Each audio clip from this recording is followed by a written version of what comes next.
ಅಲ್ಲಿ ಯಾವುದೋ ಬಿಡದಿನಲ್ಲಿ ಎಂಥದ್ದು ಇಂಟಿಗ್ರೇಟೆಡ್ ಟೌನ್ಶಿಪ್ಪು ಇಂಟರ್ನ್ಯಾಷನಲ್ ಸ್ಟ್ಯಾಂಡರ್ಡ್ ಅದು.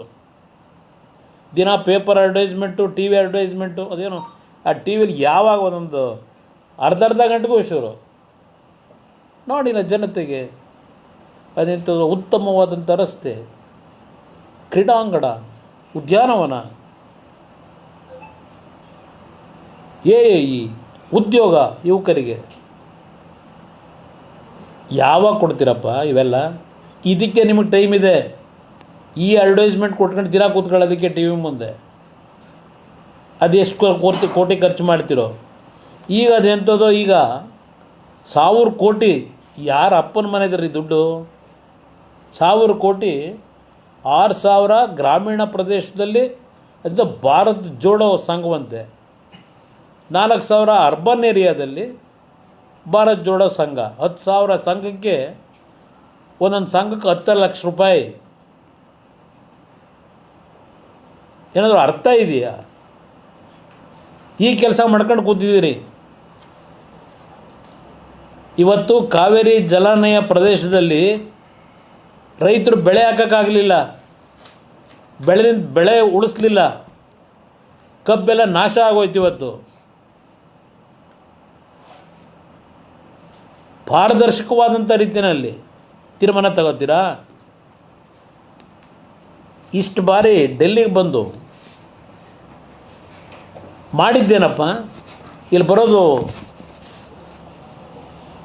ವೇಣುಗೋಪಾಲ್ ಮನೆ ಕಾಂಪೌಂಡು, ಅಲ್ಲಿಂದ ಸುರ್ಜೇವಾಲ ಮನೆ ಕಾಂಪೌಂಡ್ ಕಾಯಕ ಬರ್ತೀರಾ ಇಲ್ಲಿ? ಈಗ ಪರಿಸ್ಥಿತಿ ಎಲ್ಲಿಗೆ ತಂದು ನಿಲ್ಲಿಸ್ತೀರಿ? ಯಾಕೆಂದರೆ ಎಲ್ಲ ಸರ್ಕಾರಗಳಿದ್ದಾಗಲೂ ಇದು ಬಂದಿದೆ ಸಮಸ್ಯೆ. ನೀರು ಬಿಡಲ್ಲ ಅಂತಲೂ ನೀವೇನು ಹೇಳೋಕ್ಕಾಗೋದಿಲ್ಲ, ಗೊತ್ತಿದೆ ನಮಗೆ. ಬಟ್ ನೀವು ನಡ್ಕೋತಾರೆ ರೀತಿಗಳೇನಿದೆ? 3 ವರ್ಷದಲ್ಲಿ ನೀವು ನೀರಾವರಿ ಮಂತ್ರಿಯಾಗಿ 2018ರ ತೀರ್ಪು ಏನು ಕೊಟ್ಟಿದ್ದಾರೆ, ಮಳೆ ಕೊರತೆ ಇದ್ದಾಗ ಏನು ತೀರ್ಮಾನ ಮಾಡಬೇಕು ಅಂತಕ್ಕಂಥದ್ದಕ್ಕೆ ಅಲ್ಲಿ ಏನು ಆದೇಶ ಇಲ್ಲ. ಇದನ್ನೇ ದುರುಪಯೋಗ ಪಡಿಸ್ಕೊಂಡು ತಮಿಳ್ನಾಡಿನವರು ಒತ್ತಡಗಳನ್ನು ಹಾಕಿ ನೀರನ್ನು ಪಡೀತಕ್ಕಂಥದ್ದೇನಿದೆ, ಈ ಇಶ್ಯೂನ ಕಳೆದ 5 ವರ್ಷದಲ್ಲಿ 18 ಅಂದರೆ ಈಗಾಗಲೇ ಹೆಚ್ಚು ಕಡಿಮೆ 8 ವರ್ಷ ಆಯಿತು. ಈ ಇಶ್ಯೂನಲ್ಲಿ ನೀವು ಏನು ನಮ್ಮ ವಕೀಲರ ಜೊತೆ ಚರ್ಚೆ ಮಾಡಿ ಟಾಪ್ ಪ್ರಿಯಾರಿಟಿನಲ್ಲಿ, ಏಕೆಂದರೆ ಕಳೆದ 3-4 ವರ್ಷದಲ್ಲಿ ಸುಮಾರು 800 TMC ಮೇಲೆ ಹೋಗಿದೆ ಸಮುದ್ರಕ್ಕೆ ನೀರು. ಆ್ಯಾವ್ರೇಜ್ ಪ್ರತಿ ವರ್ಷ 300-340 TMC ಬಿಟ್ಟಿದ್ದೀವಿ. ಇದು ಹಲವಾರು ವರ್ಷಗಳು, 10 ವರ್ಷದಲ್ಲಿ 6 ವರ್ಷವೋ 7 ವರ್ಷವೋ ನೀರಿನ ಸಮಸ್ಯೆ ಇರಲ್ಲ, ಇನ್ನೊಂದು 3-4 ವರ್ಷ ಸಮಸ್ಯೆ ಬರುತ್ತೆ.